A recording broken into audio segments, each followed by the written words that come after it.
अब question number 20 जो है ये हमारा इस डिसकंटिन्यूटी वाली जो बात थी ना कि हमने डिसकंटिन्यूटी वाले पॉइंट फाइंड करने हैं, उनका आखिरी क्वेश्चन है। लिहाजा अगर किसी बच्चे को चेंजिंग पॉइंट की समझ नहीं ना लगी तो इसको यहाँ पर गौर से देख ले, आपको इंशाल्लाह ताला चेंजिंग पॉइंट की समझ लग जाएगी। बहरहाल क्वेश्चन आपके पास है, आपको पीस वाइज फंक्शन दिया गया है। पहला फंक्शन इसका है x प्लस टू। ये आप उस वक्त ले सकते हैं जब आपका x 0 से बड़ा या उसके बराबर हो और 1 से छोटा हो। दूसरा फंक्शन है x, ये आप उस वक्त ले सकते हैं जब आपका x 1 से बड़ा या उसके बराबर और 2 से छोटा हो। और तीसरा फंक्शन है x प्लस 5, ये आप उस वक्त ले सकते हैं जब आपका x 2 से बड़ा या उसके बराबर या 3 से छोटा हो। ठीक है, तो सबसे पहले देखें ये जो आपको डोमेन दी गई है मैं यहाँ पे लिख देता हूँ ताकि आप चेंजिंग पॉइंट को आसानी से समझ सकें। तो देखें कि क्वेश्चन नंबर 18 में भी मैंने आपको बताया था कि हमने इन तमाम क्वेश्चन 18, 19 और 20 के क्या फाइंड करनी है, डिसकंटिन्यूअस पॉइंट फाइंड करने हैं, यानी जिन पॉइंट्स पे हमारा फंक्शन डिसकंटिन्यूअस हो रहा है वो पॉइंट्स फाइंड करने हैं। तो वहाँ भी मैंने आपको बताया था ऐसे पॉइंट्स जो हमारे फंक्शन को डिसकंटिन्यूअस करते हैं उन पॉइंट्स को हम चेंजिंग पॉइंट्स कहते हैं। ठीक है, तो हम कैसे फाइंड करेंगे चेंजिंग पॉइंट्स? जो आपको डोमेन दी गई है ना, उन्हीं में से आपने पॉइंट्स फाइंड कर लेने हैं, यानी उन्हीं में आपको पता चल जाएगा कि कौन से आपके चेंजिंग पॉइंट्स हैं। यानी वो पॉइंट जो आपका पहले इंटरवल में एंड हो रहा हो और दूसरे में अगर शुरू में आ जाए, यानी दूसरे इंटरवल में अगर स्टार्टिंग पॉइंट हो तो वो हमारा चेंजिंग पॉइंट होगा। जैसे मिसाल के तौर पर यहाँ पर देखें, इस इंटरवल में आपके पास जो 1 है, इस इंटरवल यानी पहले इंटरवल में वो एंड हो रहा है, एंड पॉइंट है, और दूसरे इंटरवल में वो स्टार्ट में आया हुआ है यानी स्टार्टिंग पॉइंट है। लिहाजा 1 जो होगा वो हमारा चेंजिंग पॉइंट होगा। अब इसी तरह इस इंटरवल में देखें, 2 जो है वो आपका एंडिंग पॉइंट है दूसरे इंटरवल में, और तीसरे इंटरवल में वो शुरू हो रहा है, यानी तीसरे इंटरवल में 2 हमारा स्टार्टिंग पॉइंट है। लिहाजा 2 भी मेरा चेंजिंग पॉइंट का हिस्सा होगा। ठीक है, यूँ हमने जो चेंजिंग पॉइंट निकालिए हैं वो हैं 1 और 2। ठीक है, अब बारी-बारी हम क्या करते हैं, सबसे पहले 1 के मुताबिक हम शो करते हैं कि हमारा फंक्शन डिसकंटीन्यूअस है कि नहीं है, फिर 2 के मुताबिक करेंगे। तो सबसे पहले 4x इज़ इक्वल टू 1 के लिए ले लें। देखें, सबसे पहले हम f ऑफ 1 फाइंड करेंगे। इसका क्या मतलब है कि यहाँ पर x की जगह मैंने 1 ले लिया है, यानी x इज़ इक्वल टू 1 ले लिया है। तो f ऑफ 1 के लिए x is equal to 1 condition कहाँ पर आ रही है? x यहाँ पर देखें कि यहाँ पर x जो है वो 1 से बड़ा भी है और उसके बराबर भी है, यानी बराबर वाली कंडीशन में ये आ रही है। तो f ऑफ 1 के लिए इस कंडीशन के तहत जो मैं फंक्शन लूँगा वो लूँगा x। ठीक है, यानी x मेरे पास फंक्शन आ गया। अब देखें, x की जगह देखें 1 पुट किया था, यहाँ भी x की जगह 1 पुट कर दें तो मेरे पास f ऑफ 1 का आंसर आ जाएगा 1 ही आंसर आ जाएगा। ठीक है, अब क्या करेंगे, लिमिट एग्जिस्टेंस चेक करते हैं। लिमिट एग्जिस्टेंस के लिए सबसे पहले हम लेफ्ट हैंड लिमिट फाइंड करेंगे। लेफ्ट हैंड लिमिट का मतलब है कि आपका जो x है 1 को अप्रोच कर रहा है लेफ्ट साइड से, यानी मिसाल के तौर पर यहाँ पे कहीं पे 1 आ रहा है, x आपका 1 को अप्रोच कर रहा है लेफ्ट साइड से, इसका मतलब कि x जो है 1 से छोटी वैल्यूज दे रहा है। तो ये वाली कंडीशन आपके पास कहाँ बन रही है? ये देखें, यहाँ पे बन रही है कि x जो है वो 1 से छोटा है। तो इस कंडीशन को मद्देनजर रखते हुए लेफ्ट हैंड लिमिट का मेरे पास जो फंक्शन आएगा वो होगा x प्लस 2। ये मेरे पास फंक्शन आ गया, इसके ऊपर लिमिट अप्लाई कर दें, जहाँ जहाँ x आ रहा है वहाँ पे 1 पुट कर दें तो ये मेरे पास बन जाएगा 1 प्लस 2। यूँ मेरे पास लेफ्ट हैंड लिमिट का आंसर आ जाएगा 3। तो अब यहीं पे देख सकते हैं कि f ऑफ 1 का आपके पास आंसर आया 1 और लेफ्ट हैंड लिमिट का आपके पास क्या आंसर आया 3। दोनों आंसर बराबर नहीं है, तो हमने यहाँ पर x इज इक्वल टू 1 पे शो कर दिया है कि x इज इक्वल टू 1 हमारा चेंजिंग पॉइंट था, और ये वो पॉइंट है जिसपे हमारा गिवन फंक्शन डिसकॉन्टिन्यूअस हो रहा है। अब बारी है x इज इक्वल टू 2 की। तो 2 के लिहाज से भी चेक करते हैं। सबसे पहले हम f ऑफ 2 ले लेंगे। f ऑफ 2 के का मतलब है कि मैंने यहाँ पर f ऑफ x की जगह 2 ले लिया है। ठीक है, यानी x इज इक्वल टू 2 ले लिया है। तो ये वाली कंडीशन अब यहाँ पे कहाँ पे बन रही है? देखें, यहाँ पर देखें कि x जो है वो 2 से बड़ा और उसके बराबर भी है, यानी यहाँ पर बराबर वाली कंडीशन आ रही है। लिहाजा इस कंडीशन को मद्देनजर रखते हुए f ऑफ 2 के मेरे पास जो फंक्शन आएगा वो होगा x प्लस 5। अब देखें कि यहाँ पर मैंने x की जगह 2 पुट किया था, लिहाजा फंक्शन में भी x की जगह 2 पुट कर दें तो ये मेरे पास बन जाएगा 2 प्लस 5। यूँ मेरे पास f ऑफ 2 का आंसर आ जाएगा 7। ठीक है, अब लिमिट एग्जिस्टेंस चेक करते हैं। लिमिट एग्जिस्टेंस का मतलब है कि सबसे पहले हम लेफ्ट हैंड लिमिट फाइंड करेंगे। लेफ्ट हैंड लिमिट का मतलब है कि x जो है वो 2 को अप्रोच कर रहा है लेफ्ट साइड से, यानी मिसाल के तौर पर यहाँ पे कहीं पे 2 आ रहा है, x 2 को अप्रोच कर रहा है लेफ्ट साइड से, इसका मतलब कि x जो है वो 2 से छोटी वैल्यूज दे रहा है। अब ये वाली कंडीशन आपके पास कहाँ बन रही है? ये देखें, x 2 से छोटी वैल्यूज दे रहा है, ये वाली कंडीशन यहाँ बन रही है। लिहाजा इस कंडीशन को देखते हुए हमारे पास लेफ्ट हैंड लिमिट के लिए जो फंक्शन आएगा वो होगा x। तो यूँ मेरे पास ये x आ गया। इसके ऊपर आप लिमिट अप्लाई कर दें तो ये आपके पास बन जाएगा, जहाँ x आ रहा है वहाँ पे 2 पुट कर दें तो ये बन जाएगा 2। यूँ मेरे पास लेफ्ट हैंड लिमिट का आंसर आ रहा है 2। तो अब यहाँ पे देख सकते हैं कि एफ ऑफ 2 का आंसर मेरे पास 7 आ रहा है, जबकि लेफ्ट हैंड लिमिट का मेरे पास आंसर 2 आ रहा है। दोनों आंसर आपके बराबर नहीं है, तो लिहाजा हम कह सकते हैं कि हमने प्रूफ कर दिया है, ये शो कर दिया है कि x इक्वल टू 2 भी हमारे पास वाकई चेंजिंग पॉइंट था, और ये वो चेंजिंग पॉइंट है जिसके ऊपर आपका जो गिवन फंक्शन है वो डिसकंटिन्यूअस है। तो ये था आपका क्वेश्चन नंबर 20। उम्मीद है आपको क्वेश्चन नंबर 20 मुकम्मल तौर पर समझ लग चुका होगा। अब हम चलते हैं अपने नेक्स्ट क्वेश्चन, क्वेश्चन नंबर 21 की जानिब। अब क्वेश्चन नंबर 21 आपको आपकी स्क्रीन पर नजर आ रहा है। इसमें कहा जा रहा है find constants a and b such that the function f defined by, आगे आपको पीस वाइज फंक्शन दिया गया है। इसका पहला फंक्शन है एक्स क्यूब, ये आपका उस वक्त वैलिड होगा जब आपका एक्स माइनस वन से छोटा होगा। और दूसरा फंक्शन है ए एक्स प्लस बी, ये आपका उस वक्त वैलिड होगा जब आपका एक्स माइनस वन के बराबर या उससे बड़ा और वन से छोटा होगा। और तीसरा फंक्शन आपके पास है एक्स स्क्वायर प्लस टू, ये आपका उस वक्त वैलिड होगा जब आपका एक्स वन के बराबर या उससे बड़ा होगा। आगे आपसे कहा जा रहा है कि F of x is continuous for all x. ठीक है, यहाँ पर आप एक दो बातें समझें कि आपने इस क्वेश्चन में कॉन्टिन्यूटी डिस्क्राइब नहीं करनी, आपने इस क्वेश्चन में ए और बी की वैल्यूज निकालनी है। ठीक है, उसके बाद दूसरी बात ये कि अब आपके पास जो कहा जा रहा है ना, कि आपसे कहा जा रहा है कि ये वाला आपके पास जो फंक्शन है ये तमाम एक्स पर कॉन्टिन्यूस है। तो आपको क्या पता कि एक्स की क्या वैल्यूज़ हैं? ठीक है ना, पिछले क्वेश्चन में हमें कहा जाता था कि आपका जो फंक्शन है वो तमाम रियल नंबर्स पर कॉन्टिन्यूस है। तो रियल नंबर्स में तो तमाम वैल्यूज़ आ जाती थी, तो हम कोई भी वैल्यू लेट करके हमारा जो सवाल था उसकी कॉन्टिन्यूटी को डिस्क्राइब कर देते थे। अब आपके पास रियल नंबर नहीं दिया हुआ, अब आपके पास सिंपल कहा जा रहा है कि आपका जो गिवन फंक्शन है वो एक्स पर इसकी तमाम वैल्यूज़ पर कॉन्टिन्यूस है। तो एक्स की वैल्यूज़ क्या लें? उसका जवाब ये है कि जो आपके पास डोमेन दी गई है इसी में आपके पास एक्स की वैल्यूज़ छुपी हैं। डोमेन को देखें आप, डोमेन में आपके पास दो किस्म की वैल्यूज़ आ रही हैं, एक आ रही है -1 और दूसरी आ रही है +1। यानी आपके पास डोमेन में दो किस्म की वैल्यूज़ आ रही हैं, -1 और +1।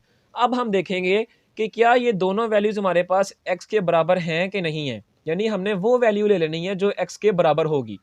ठीक है, तो सबसे पहले -1 को देखते हैं। देखें -1 कहीं पे एक्स के बराबर आ रहा है, तो यहाँ पर देखें -1 जो है एक्स के बराबर आ रहा है।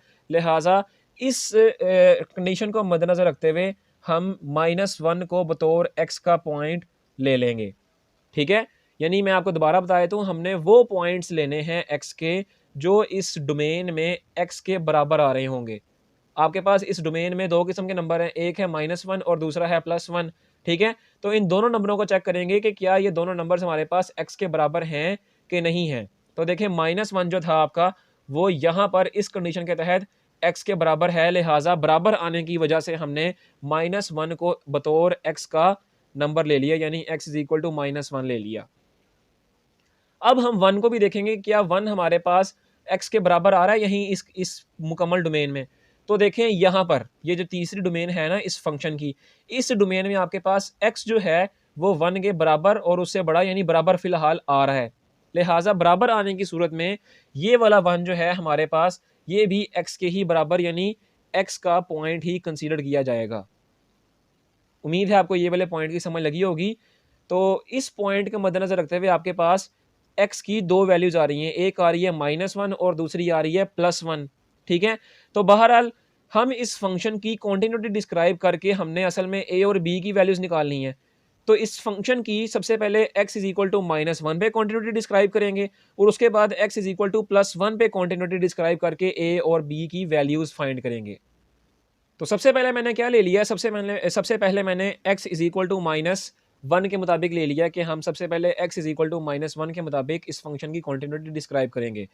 तो सबसे पहले x इज इक्वल टू -1 के तहत f ऑफ -1 निकाल लेंगे। f ऑफ -1 से क्या मुराद है कि मैंने x की जगह -1 लिया है, यानी x इज इक्वल टू -1 लिया है। अब देखें x इज इक्वल टू -1 वाली कंडीशन यहाँ पे कहाँ पर है, x इज इक्वल टू -1 वाली कंडीशन आपके पास ये रही। ठीक है, तो इस कंडीशन को मद्देनजर रखते हुए आपके पास f ऑफ -1 के लिए आप कौन सा फंक्शन इस्तेमाल कर सकते हैं, वो है ax plus b, ax plus b. अब देखें f ऑफ x में x की जगह -1 पुट किया, लिहाजा इसके फंक्शन में भी x की जगह -1 पुट करते हैं तो ये बन जाएगा a multiply by -1 plus b. यूँ आपका f ऑफ -1 का आंसर आ जाएगा -a प्लस बी। ठीक है, अब हम इसकी लिमिट एग्जिस्टेंस चेक करते हैं। लिमिट एग्जिस्टेंस के लिए सबसे पहले हम लेफ्ट हैंड लिमिट फाइंड करेंगे। लेफ्ट हैंड लिमिट का मतलब है कि आपका जो x है वो -1 को अप्रोच कर रहा है लेफ्ट साइड से। ठीक है, मिसाल के तौर पर ये आपकी नंबर लाइन है, यहाँ पर आपका -1 है, x -1 को अप्रोच कर रहा है लेफ्ट साइड से, इसका मतलब कि x जो है -1 से छोटी वैल्यूज़ दे रहा है। ठीक है ना? अब आप देखें ये वाली कंडीशन आपकी इन कंडीशंस में कहाँ पर है, तो x जो है -1 से छोटी वैल्यूज़ ये वाली कंडीशन रही। इस कंडीशन के मुताबिक लेफ्ट हैंड लिमिट के लिए हम जो फंक्शन लेंगे वो होगा x की पावर 3, x की पावर 3। अब इसके ऊपर लिमिट अप्लाई कर दें तो ये आपके पास बन जाएगा -1 की पावर 3। यूँ आपका लेफ्ट हैंड लिमिट का जो आंसर आएगा वो होगा -1। ठीक है? अब हम इसकी राइट हैंड लिमिट फाइंड करते हैं। तो राइट हैंड लिमिट का मतलब है कि आपका जो लिमिट है उसमें x जो है वो 1 को अप्रोच कर रहा है राइट साइड से। यानी यहाँ पर देखें कि ये आपके पास -1 है, x -1 को अप्रोच कर रहा है राइट साइड से, इसका मतलब कि x जो है अब की बारी -1 से बड़ी वैल्यूज़ दे रहा है। अब इस कंडीशन के मुताबिक देखें आपके पास ये वाली कंडीशन कहाँ बन रही है, तो ये वाली कंडीशन आपके पास ये बन रही है कि x जो है -1 से बड़ी वैल्यूज़ दे रहा है। तो इस कंडीशन को मद्देनज़र रखते हुए आपके पास राइट हैंड लिमिट की जो वैल्यू आ जाएगी, यानी राइट हैंड लिमिट के लिए आप जो फंक्शन लेंगे वो होगा ax + b। ax + b। अब इसके ऊपर लिमिट अप्लाई करते हैं, जहाँ-जहाँ x आ रहा है वहाँ पे यहाँ पे सॉरी -1 था, वहाँ पे -1 पुट कर दें, तो ये आपके पास बन जाएगा a × -1 + b। यूँ आपका राइट हैंड लिमिट का भी जो आंसर आ जाएगा वो आ जाएगा -a + b। अब आप देखें कि आपसे जो गिवन फंक्शन में कहा जा रहा है, कि आपका जो फंक्शन है वो x की तमाम वैल्यूज़ पर कॉन्टिन्यूअस है। तो हमने x की 2 वैल्यूज़ निकाली, एक थी -1 और दूसरी थी +1। इसका मतलब -1 पर भी फंक्शन कॉन्टिन्यूअस होगा और +1 पर भी फंक्शन कॉन्टिन्यूअस होगा। लिहाजा -1 पर भी फंक्शन कॉन्टिन्यूअस है, इसका मतलब कि आपका जो f ऑफ -1 है, इसका आंसर लेफ्ट हैंड लिमिट के बराबर आएगा और उसका आंसर राइट हैंड लिमिट के बराबर आएगा। बेशक यहाँ पर आंसर बराबर नहीं आ रहे, लेकिन हमें जो गिवन कंडीशन दी गई है उसमें कहा जा रहा है कि आपका जो फंक्शन है वो x की तमाम वैल्यूज़ पर कॉन्टिन्यूअस है। तो इसके आगे आप लिख दीजिएगा कि हमने इसको इसलिए बराबर किया है because our given condition, because according to given condition our function is continuous. Hence हमने ये कर दिया कि इन तीनों को हमने बराबर कर दिया। अब इसकी जगह इसकी वैल्यूज़ पुट करें। f ऑफ -1 की वैल्यू आई है आपके पास -a + b। Left hand limit की वैल्यू आई है आपके पास -1 और राइट हैंड लिमिट की वैल्यू आई है आपके पास -a + b। यूँ आप देखें कि आपकी जो -a + b है ये 2 दफ़ा आ रहा है, इसको आप एक दफ़ा लिख के -a + b को -1 के बराबर कर दें और यहाँ इसको नाम दे दें इक्वेशन नंबर 1 का। ठीक है? उम्मीद है आपने ये जो मुकम्मल समझा है, x = -1 का जो प्रोसीजर था यहाँ तक आपको मुकम्मल समझ लग चुकी होगी। अब हम यही काम x +1 के लिहाज से करेंगे और वहाँ से एक और इस तरह की इक्वेशन निकाल लेंगे। बहरहाल उसको करने के लिए मैं ये सारे जो स्टेप्स हैं इनको इरेज़ कर दूँगा। आप अगर इसका स्क्रीनशॉट लेना चाहें तो इसका स्क्रीनशॉट ले सकते हैं। अब हम क्या करेंगे, अब हम ये देखें कि हमने जो पहले निकाला था वो x -1 के लिहाज से था। अब हम 4x +1 के लिहाज से इसकी क्वांटिटी डिस्क्राइब करते हैं। तो सबसे पहले देखें f ऑफ x की जगह हम f ऑफ 1 निकालते हैं। f ऑफ 1 का मतलब है कि हमने x की जगह 1 पुट किया, यानी x = 1 लिया। तो x = 1 वाली कंडीशन आपके पास कहाँ पर है, वो है ये कि यहाँ पर x जो है 1 से बड़ा भी है और बराबर भी है। लिहाजा बराबर वाली कंडीशन के मद्देनज़र रखते हुए हम f ऑफ 1 के लिए जो फंक्शन इस्तेमाल करेंगे वो होगा x² + 2। तो ये बन जाएगा x² + 2। अब आप देखें इस फंक्शन में मैंने x की जगह 1 पुट किया तो मेरे पास f ऑफ 1 बन गया। लिहाजा यहाँ पर भी इसके फंक्शन में x की जगह 1 पुट करूँगा तो ये मेरे पास बन जाएगा 1 का स्क्वायर + 2। यूँ मेरे पास f ऑफ 1 का आंसर आ जाएगा 3। ठीक है, मेरे पास f ऑफ 1 का क्या आंसर आ गया 3। अब हम इसकी लिमिट एग्जिस्टेंस चेक करते हैं। लिमिट एग्जिस्टेंस में सबसे पहले हम लेफ्ट हैंड लिमिट फाइंड करते हैं। लेफ्ट हैंड लिमिट का मतलब है कि आपका जो x है वो +1 को अप्रोच कर रहा है लेफ्ट साइड से, यानी ये आपके पास 1 है मिसाल के तौर पर, x आपका 1 को अप्रोच कर रहा है लेफ्ट साइड से, इसका मतलब कि x जो है वो 1 से बड़ी वैल्यूज़ दे रहा है, सॉरी छोटी वैल्यूज़ दे रहा है। ठीक है, तो छोटी वैल्यूज़ देने से मुराद कि हमारे पास कंडीशन बन रही है x इज़ लेस देन 1, तो ये कहाँ पर इन कंडीशन में आ रही है? तो ये देखें यहाँ पर आ रही है कि x जो है ये 1 से छोटा है, लिहाज़ा इस कंडीशन को पूरा करते वक़्त आपके पास जो लेफ्ट हैंड लिमिट का जो फंक्शन आ जाएगा वो होगा ax plus b। ax plus b ये आपके पास फंक्शन आ गया, इसके ऊपर लिमिट अप्लाई करें तो जहाँ-जहाँ x आ रहा है वहाँ पर 1 पुट कर दें तो ये आपके पास बन जाएगा a multiply by 1 plus b। यूँ आपका लेफ्ट हैंड लिमिट का आंसर आ जाएगा a प्लस b। ठीक है, इसी तरह अब राइट हैंड लिमिट को फाइंड करते हैं। राइट हैंड लिमिट का मतलब है कि आपका जो x है वो 1 को अप्रोच कर रहा है राइट साइड से, यानी अब की बारी आपका जो x है 1 को अप्रोच कर रहा है राइट साइड से, यानी x जो है 1 से अब की बारी बड़ी वैल्यूज़ दे रहा है। अब इस कंडीशन को देखें, ये कंडीशन कहाँ पर है, यहाँ पर करके तो ये देखें ये आपके पास वो कंडीशन है कि x जो है 1 से बड़ा है। इस कंडीशन को मद्देनज़र रखते हुए आपके पास राइट हैंड लिमिट का जो फंक्शन होगा वो होगा x square plus 2, x square plus 2। इसके ऊपर लिमिट अप्लाई करें, जहाँ-जहाँ एक्स आ रहा है वहाँ पे 1 पुट कर दें, ये बन जाएगा 1 का स्क्वायर प्लस 2। यूँ आपके पास राइट हैंड लिमिट का जो आंसर आ जाएगा वो होगा 3। तो दोबारा से वही बात कि गिवन फंक्शन में आपसे कहा गया है कि आपका फंक्शन एक्स की तमाम वैल्यूज़ पर कॉन्टिन्यूस है, लिहाजा -1 पे भी हमने इसको कॉन्टिन्यूस रखा था और अब 1 पर भी इसको कॉन्टिन्यूस रखेंगे। तो आप यहाँ पे लिखेंगे कि according to given condition our function is continuous for all x, it's mean f of 1 is equal to left hand limit which is also equal to right hand limit. अब इनकी जगह इसकी वैल्यूज पुट करें, f of 1 की value आई है आपके पास 3, ठीक है। लेफ्ट हैंड लिमिट की भी वैल्यू आपके पास आई है a प्लस बी और राइट हैंड लिमिट की भी आपके पास वैल्यू आई है 3, लिहाजा 3 आपके पास 2 दफ़ा आई है तो इनको एक दफ़ा लिख लें, ये आपके पास बन जाएगा a plus b is equal to 3, ठीक है। इसको नाम देते हैं आप इक्वेशन नंबर 2 का। अब आप देखें इक्वेशन नंबर 1 हमारे पास ये निकली थी, minus A plus B is equal to -1, और इक्वेशन नंबर 2 हमारे पास आई है A plus B is equal to 3। दोनों को आप सम कर दें, ठीक है। सबसे पहले हम दोनों इक्वेशंस को सम करने लगे हैं। सम करेंगे तो इस तरह होगा -a plus B is equal to -1, a plus B is equal to 3। दोनों को सम किया, सम करने से ये -a और +a कट गया, बाकी ये देखें b प्लस बी हो जाएगा 2b is equal to -1 plus 3, ये आपके पास देगा आंसर +2।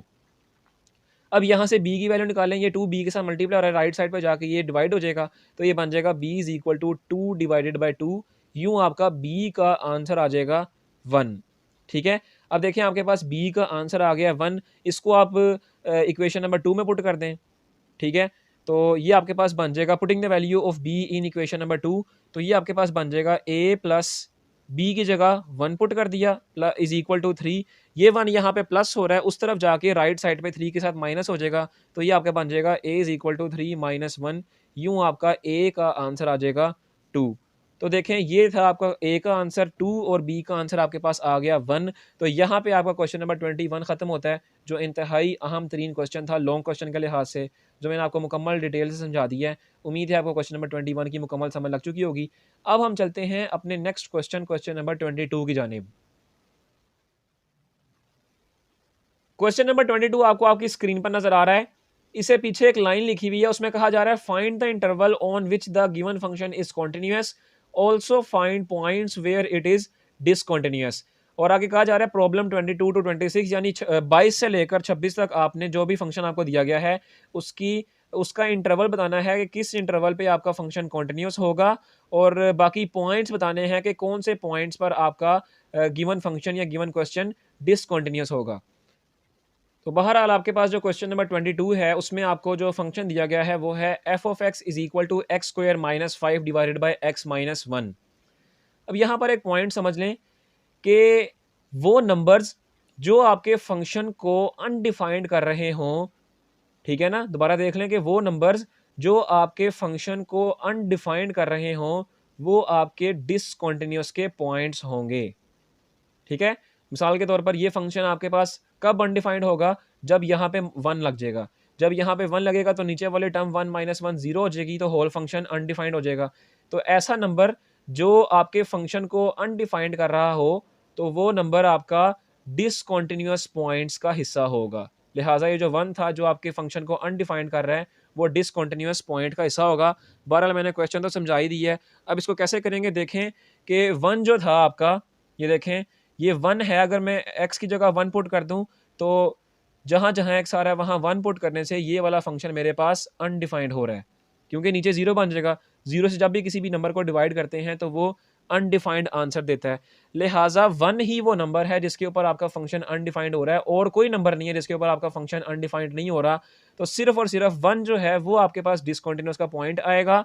तो बहरहाल आपके पास बाकी जितने भी पॉइंट्स बचेंगे, बाकी जितने भी नंबर बचेंगे, वो सारे के सारे कॉन्टिन्यूअस ही होंगे। यानी वो सारे के सारे नंबर आपके फंक्शन को कॉन्टिन्यूअस ही रहने देंगे। सिर्फ 1 ही अनडिफाइंड करने की वजह से डिसकंटीन्यूअस पॉइंट्स का हिस्सा बनेगा। तो इसको कैसे लिखेंगे? इसको इस तरह लिखेंगे कि given function is continuous if x belongs to whole real numbers except 1। ये आपके पास कॉन्टिन्यूअस की इंटरवल आ गया है कि आपका जो गिवन फंक्शन है वो कॉन्टिन्यूअस होगा जब आपका x तमाम रियल नंबर्स में से बिलोंग करेगा लेकिन 1 नहीं होगा। ठीक है। और जो डिसकंटीन्यूअस का पॉइंट आया है वो होगा कि given function is discontinuous if x is equal to 1। ठीक है। तो गिवन जो स्टेटमेंट थी उसके मुताबिक हमने कॉन्टिन्यूटी का, कॉन्टिन्यूअस का इंटरवल बता दिया है और डिसकंटिन्यूटी और डिसकंटिन्यूअस का पॉइंट बता दिया है। ठीक है। यानी आपका फंक्शन जो है वो तमाम इस इंटरवल पे, यानी तमाम रियल नंबर सिवाय 1 पे कॉन्टिन्यूअस होगा, और आपका जो गिवन फंक्शन है वो 1 पे डिसकंटिन्यूअस होगा। ये था आपका क्वेश्चन नंबर 22। उम्मीद है आपको क्वेश्चन नंबर 22 की मुकम्मल समझ लग चुकी होगी। अब हम चलते हैं क्वेश्चन नंबर 23 की जानिब। क्वेश्चन नंबर 23 आपको आपकी स्क्रीन पर नजर आ रहा है। अब आपको फंक्शन दिया गया है f of x is equal to x divided by absolute value of x. देखें वही बात, वो नंबर जो आपके फंक्शन को अनडिफाइंड कर रहे हो वो आपके डिसकंटीन्यूअस पॉइंट्स होंगे। ठीक है। और उसके अलावा बाकी जितने भी नंबर बच जाएंगे जो आपके फंक्शन को अनडिफाइंड नहीं कर रहे, वो सारे के सारे कॉन्टिन्यूअस के इंटरवल बन जाएंगे। लिहाजा अब यहाँ पर देखें कौन सा ऐसा नंबर है कि जो मेरे फंक्शन को, इस वाले फंक्शन को अनडिफाइंड कर रहा है। तो 0 ही वो नंबर है कि अगर 0 यहाँ पर आ गया तो डिनोमिनेटर में 0 आने की वजह से मेरा ये फंक्शन जो है वो अनडिफाइंड हो जाएगा। जैसे कि मिसाल के तौर पर एफ ऑफ 0 अगर मैं एक्स की जगह 0 पुट कर दूँ तो ये मेरे पास 0 बाय एब्सोल्यूट वैल्यू ऑफ 0 यानी 0 बाय 0 फॉर्म बन जाएगी, जिसका आंसर मेरे पास अनडिफाइंड आ रहा होगा। मुझे क्या पता इसका क्या आंसर आ रहा है। ठीक है। तो 0 वो नंबर है जो मेरे फंक्शन को अनडिफाइंड कर रहा है। तो इसलिए इस वजह से मेरे पास जो डिसकंटिन्यूअस का पॉइंट आएगा कि डिसकंटिन्यूअस का मेरे पास जो पॉइंट आएगा वो होगा if x is equal to 0। यानी मेरा जो फंक्शन होगा, अगर मेरा एक्स 0 हो गया तो वो डिसकंटिन्यूअस हो जाएगा, अदरवाइज बाकी तमाम नंबर्स पे मेरा जो फंक्शन है वो कॉन्टिन्यूस ही रहेगा। लिहाजा डिसकंटिन्यूअस का नंबर मैंने यहाँ पे लिख दिया है। और function is continuous if x belongs to whole set of real number except 0। यानी मेरा जो फंक्शन है वो कॉन्टिन्यूस रहेगा तमाम रियल नंबर्स पे सिवाय 0 के। तो ये था, हमने क्वेश्चन नंबर 23 का भी बता दिया, डिसकंटिन्यूअस का पॉइंट और कॉन्टिन्यूस का इंटरवल। ये था आपके पास क्वेश्चन नंबर 23। उम्मीद है आपको क्वेश्चन नंबर 23 की भी मुकम्मल समझ लग चुकी होगी। अब हम चलते हैं क्वेश्चन नंबर 24 की जानिब। क्वेश्चन नंबर 24 आपको आपकी स्क्रीन पर नजर आ रहा है। ये आपके पास है f of x is equal to sine x divided by x. दोबारा से वही बात कि वो नंबर जो आपके फंक्शन को अनडिफाइंड कर रहा हो वो हमारे पास डिसकंटिन्यूअस का पॉइंट होगा। उसके अलावा जितने भी नंबर्स होंगे जो हमारे फंक्शन को अनडिफाइंड नहीं कर रहे वो सारे के सारे कॉन्टिन्यूअस के इंटरवल में शामिल हो जाएंगे। बहरहाल देखें कौन सा ऐसा नंबर है जो हमारे फंक्शन को अनडिफाइंड कर रहा है। तो देखें अगर एक्स की जगह मैं यहाँ नीचे 0 पुट कर दूँ तो मेरे पास जो है 0 आ जाएगा नीचे डिनोमिनेटर में। लिहाजा होल मेरे पास जो क्वेश्चन है या फंक्शन है वो अनडिफाइंड हो जाएगा। जैसे मिसाल के तौर पर अगर मैं x की जगह 0 पुट कर दूं तो साइन 0 डिवाइडेड बाय 0 यानी डिनोमिनेटर में 0 आ गया, ये मेरे पास अनडिफाइंड हो जाएगा। तो 0 जो है वो मेरे पास सिर्फ डिसकंटिन्यूअस पॉइंट होगा, यानी डिसकंटिन्यूअस पॉइंट मेरे पास क्या आ जाएगा, point of discontinuous is when x is equal to 0। यानी मेरे पास ये जो फंक्शन है x इज इक्वल टू 0 पर डिसकंटिन्यूअस होगा। बाकी मेरे पास कॉन्टिन्यूअस मेरे पास उस वक्त होगा if x belongs to whole set of real number except 0। यानी तमाम रियल नंबर्स पे ये जो गिवन फंक्शन है ये कॉन्टिन्यूस होगा सिवाय 0 के। ठीक है। तो ये था आपके पास discontinuous point x is equal to 0 और ये है आपके पास कॉन्टिन्यूस का interval x belongs to whole set of real numbers except 0। तो ये था आपके पास क्वेश्चन नंबर 24। उम्मीद है आपको क्वेश्चन नंबर 24 की भी मुकम्मल समझ लग चुकी होगी। अब हम चलते हैं क्वेश्चन नंबर 25 की जानिब। क्वेश्चन नंबर 25 जो है वो आपके पास है f of x is equal to 10x। ठीक है, यहाँ भी वही काम करेंगे कि वो नंबर जो हमारे 10x को अनडिफाइंड कर रहे होंगे ना, वो नंबर हमारे डिसकंटिन्यूअस के पॉइंट्स होंगे। ठीक है, उसके अलावा जो नंबर हमारे 10x को अनडिफाइंड नहीं करेंगे वो कॉन्टिन्यूस के इंटरवल में शामिल हो जाएंगे। तो देखें 10x को हमारे पास कौन कौन से नंबर हैं जो अनडिफाइंड कर रहे हैं। तो सबसे पहले 90 कर रहा है, 90 डिग्री। अगर x की जगह 90 पुट करें तो 10 हमारा अनडिफाइंड हो जाएगा।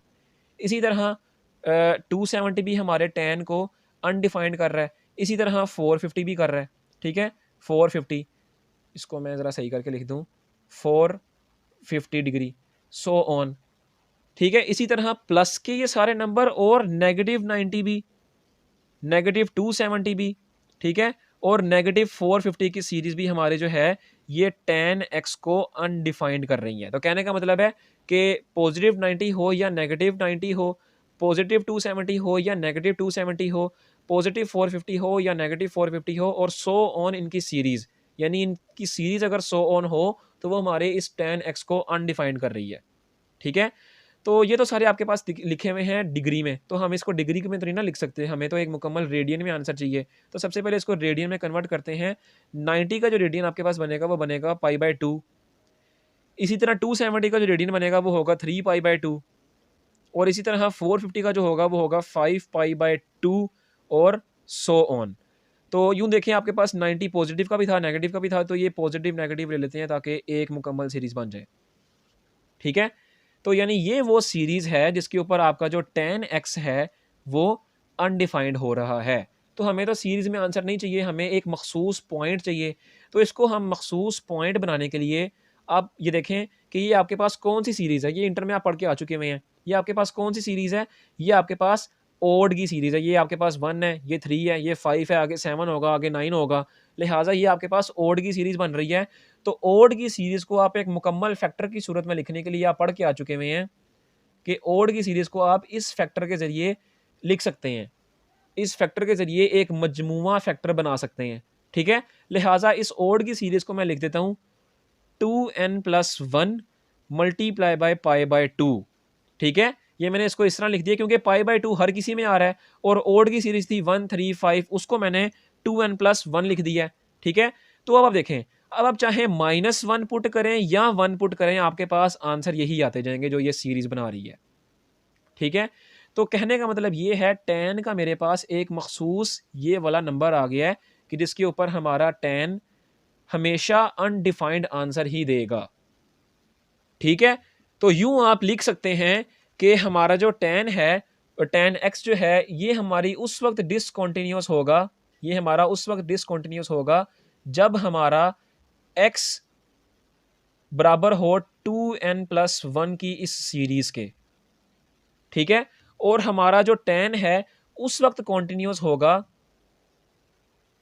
जब हमारा x जो है इन नंबरों में से, इन सीरीज में से कोई भी नंबर ना हो। तो ये था आपके पास क्वेश्चन नंबर 25 जिसका हमारे पास क्या आंसर आ गया है। अच्छा, यहाँ पर एक मैं गलती कर गया हूँ, इसको ज़रा आप भी नोट कर लीजिएगा। यहाँ पर मैंने क्या गलती की है, यहाँ पर मैंने ये गलती की है कि डिसकंटिन्यूअस का हमें पॉइंट चाहिए था, वो हमने पॉइंट लिख दिया, मैंने कॉन्टिन्यूस का भी पॉइंट लिख दिया। ठीक है, हालांकि कॉन्टिन्यूस का हमसे इंटरवल मांगा जा रहा है। तो इस गलती को आपने देखें, शायद आपके लिए गलती फ़ायदेमंद हो, आप पेपर में इसको पॉइंट की सूरत में नहीं लिख के आइएगा। यहाँ पर हमें कॉन्टिन्यूस का इंटरवल चाहिए। तो कॉन्टिन्यूस का इंटरवल मेरे पास क्या बनेगा कि एक्स जो है वो तमाम रियल नंबर्स में से बिलोंग कर सकता है माँ सिवाय इस नंबर से, यानी 2n+1 π/2। एक्स आपका कुछ भी हो सकता है, एक्स जो है आपका कुछ भी हो सकता है रियल नंबर में से, सिर्फ ये फैक्टर नहीं होना चाहिए। ठीक है, तो एक्स रियल नंबर में से तमाम नंबरों पर कॉन्टिन्यूस होगा सिवाय इस फैक्टर पे। तो देखें, अब मैंने इसका इंटरवल लिखा है, पहले मैंने उसका पॉइंट लिख दिया था। बहरहाल वो गलती आपने नहीं करनी। यहाँ पे आपका क्वेश्चन नंबर 25 ही मुकम्मल तौर पर खत्म होता है। उम्मीद है आपको क्वेश्चन नंबर 25 की भी समझ लग चुकी होगी। अब हम चलते हैं क्वेश्चन नंबर 26 की जानिब। आज की इस वीडियो का लास्ट क्वेश्चन, क्वेश्चन नंबर 26 आपको आपकी स्क्रीन पर नजर आ रहा है। ये पीस वाइज फंक्शन है। इसका पहला फंक्शन आपके पास है sin x। ये आपके पास उस वक्त एप्लीकेबल होगा जब आपका x π/4 के बराबर या उससे छोटा हो। और दूसरा फंक्शन है cos x। ये आपका उस वक्त एप्लीकेबल होगा जब आपका x जो है π/4 से बड़ा हो। ठीक है। अब देखें ये क्वेश्चन को हम पिछले क्वेश्चन की तरह ही सॉल्व करेंगे। कैसे लेफ्ट हैंड लिमिट निकाल के, राइट हैंड लिमिट निकाल के लिमिट एक्जिस्टेंस चेक करेंगे और हम देखेंगे क्या-क्या ये क्वेश्चन हमारे पास कंटीन्यूअस है कि नहीं है। ठीक है, क्यों? क्योंकि हमें इसकी जो डोमेन दी गई है ना, ये डोमेन ही हमारे पास काम रखती है। देखें मिसाल के तौर पर ये आपके पास एक नंबर लाइन है, ठीक है? यहाँ पर कहीं पे π/4 आ रहा है। आपसे कहा जा रहा है कि यहाँ पे आपके पास जो x है वो π/4 से छोटा है और उसके बराबर भी है। यानी बराबर से छोटी वैल्यूज़ दे रहा है। और कहा जा रहा है कि x जो है वो π/4 से बड़ा है, यानी π/4 से बड़ी वैल्यूज़ दे रहा है। तो आपके पास पीछे कौन-सी वैल्यूज़ बचेंगी जो आपकी डिसकंटीन्यूअस फंक्शन में डिसकंटीन्यूअस के पॉइंट्स बनेंगे? तो यहाँ पर तो आपके पास कोई ऐसे पॉइंट्स नहीं ना बच रहे जो आपके डिसकंटीन्यूअस में आए। क्योंकि इस इंटरवल को देखें तो आपसे कहा जा रहा है कि x जो है वो बराबर भी है π/4 के और उससे छोटी वैल्यूज़ भी दे रहा है। और यहाँ पर अगर देखा जाए तो यहाँ पर कहा जा रहा है कि x जो है वो π/4 से छोटा है, लिहाजा ये तो मेरे पास तमाम वैल्यूज़ आ रही है ना, ठीक है? इसका मतलब ये फंक्शन हमारे पास whole set of real number पे कंटीन्यूअस है। डिसकंटीन्यूअस पॉइंट यहाँ पर है ही नहीं, ठीक है? लेकिन अब यहाँ पर पेपर में तो इस तरह नहीं ना लिख के आ सकते कि इस तरह की डायग्राम बना दे तो अगला समझ आए। लिहाजा पेपर में तो इसको मुकम्मल सॉल्व करना होगा। तो मुकम्मल सॉल्व करने के लिए हम इसका लिमिट एक्जिस्टेंस वगैरह चेक करेंगे। तो बहरहाल देखिए आपके पास x का जो पॉइंट है वो आपके पास π/4 ही है। यहाँ पर भी π/4 है, यहाँ पर भी π/4 है। इसका मतलब x का जो लिमिटेड पॉइंट है वो आपके पास π/4 है। सबसे पहले हम f ऑफ π/4 चेक करेंगे। f ऑफ π/4 का मतलब है कि मैंने इस फंक्शन में x की जगह π/4 ली है, यानी x इक्वल टू π/4 लिया है। तो देखें x इक्वल टू π/4 वाली कौन सी कंडीशन है, वो है ये वाली। लिहाजा इस कंडीशन को मद्देनजर रखते हुए मेरे पास f ऑफ π/4 का क्या आंसर आ जाएगा, वो आएगा sin x।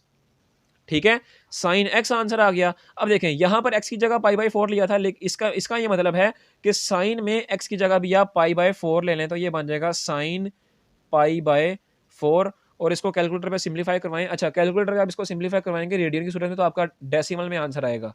ठीक है, तो आप इसको कैसे सिंपलीफाई करवाइएगा, सबसे पहले इसको रेडियन को डिग्री में कन्वर्ट कीजिएगा, फिर आप साइन का आंसर निकालिएगा तो आपके पास आंसर आएगा इसका f ऑफ π/4 का आंसर आ जाएगा 1/√2। ठीक है, ये आपके पास f ऑफ π/4 का आंसर आ गया। अब लिमिट एक्जिस्टेंस चेक करते हैं। लिमिट एक्जिस्टेंस का सबसे पहले कि लेफ्ट हैंड लिमिट फाइंड करते हैं। लेफ्ट हैंड लिमिट का मतलब है कि आपका जो x है वो π/4 को अप्रोच कर रहा है लेफ्ट साइड से। ठीक है, मिसाल के तौर पर ये आपके पास नंबर लाइन है, ये आपके पास π/4 यहाँ पे कहीं पे आ रहा है। x π/4 को अप्रोच कर रहा है लेफ्ट साइड से, इसका मतलब कि x जो है वो π/4 से छोटी वैल्यूज दे रहा है। ठीक है, तो अब देखें ये वाली कंडीशन आपके पास यहाँ पे कहाँ पर है, यही वाली ये कंडीशन है कि यहाँ पे x जो है π/4 से छोटा है। लिहाजा लेफ्ट हैंड लिमिट के लिए इस कंडीशन को मद्देनजर रखते हुए हमारे पास जो फंक्शन आएगा वो होगा साइन x। साइन x आ जाएगा। इसके ऊपर लिमिट अप्लाई करें, जहां जहां x आ रहा है वहां पे π/4 पुट कर दें तो ये बन जाएगा साइन π/4। यूं मेरे पास लेफ्ट हैंड लिमिट का भी क्या आंसर आ जाएगा, 1/√2। अब इसकी राइट हैंड लिमिट फाइंड करते हैं। राइट हैंड लिमिट का मतलब है कि अब की बारी राइट हैंड लिमिट में x जो है वो π/4 को अप्रोच कर रहा है राइट साइड से, यानी x π/4 से बड़ी वैल्यूज दे रहा है। ठीक है, तो अब देखें ये वाली कंडीशन आपके पास फंक्शन में ये रही। इस कंडीशन के मुताबिक राइट हैंड लिमिट के लिए हमारे पास जो फंक्शन होगा वो होगा cos x। तो ये देखें मैंने लिख दिया है, राइट हैंड लिमिट के लिए हमारे पास ये वाला फंक्शन आ रहा था तो वो मैंने बिल्कुल यहाँ पे लिख दिया। अब इसके ऊपर cos x के ऊपर हम लिमिट अप्लाई करेंगे तो जहां जहां x आ रहा है वहां पे π/4 पुट कर दें तो ये आपके पास बन जाएगा cos π/4। इसका आंसर आपके पास आ जाएगा 1/√2 ही आएगा। ये आ गई आपके पास राइट हैंड लिमिट। अब आप देखें कि f ऑफ π/2 का आंसर, ठीक है, लेफ्ट हैंड लिमिट का आंसर और राइट हैंड लिमिट का आंसर आपके पास सारों के आंसर इक्वल आ रहे हैं। और किसके इक्वल आ रहे हैं, 1/√2 के इक्वल आ रहे हैं। इसका मतलब कि ये वाला जो गिवन फंक्शन है ये whole set of real numbers के ऊपर कॉन्टिन्यूस होगा। ठीक है, क्यों, क्योंकि हमारी जो लिमिट है वो भी एग्जिस्ट कर रही है और कॉन्टिन्यूटी के हमने जो पिछली वीडियो में शुरू के जो पॉइंट्स पढ़े थे वो भी इसके ऊपर पूरे उतर रहे हैं। ठीक है, लिहाजा दिस फंक्शन इज कॉन्टिन्यूस, या आप यहाँ पे लिख दीजिए कि this function is continuous at x belong to whole set of real number. ठीक है, तो जो मैंने आपको शुरू में बात बताई थी ये क्वेश्चन शुरू करने से पहले कि हम उस तरह तो क्वेश्चन को ही ना लिख सकते, लिहाजा इस तरीके से हम सॉल्व करेंगे और बता देंगे कि ये जो फंक्शन है तमाम रियल नंबर्स के ऊपर कॉन्टिन्यूस है, लिहाजा डिसकॉन्टिन्यूस का हमारे पास कोई पॉइंट नहीं आएगा। तो ये था आपके पास क्वेश्चन नंबर 26। उम्मीद है आपको आज के तमाम क्वेश्चंस की मुकम्मल तौर पर समझ लग चुकी होगी।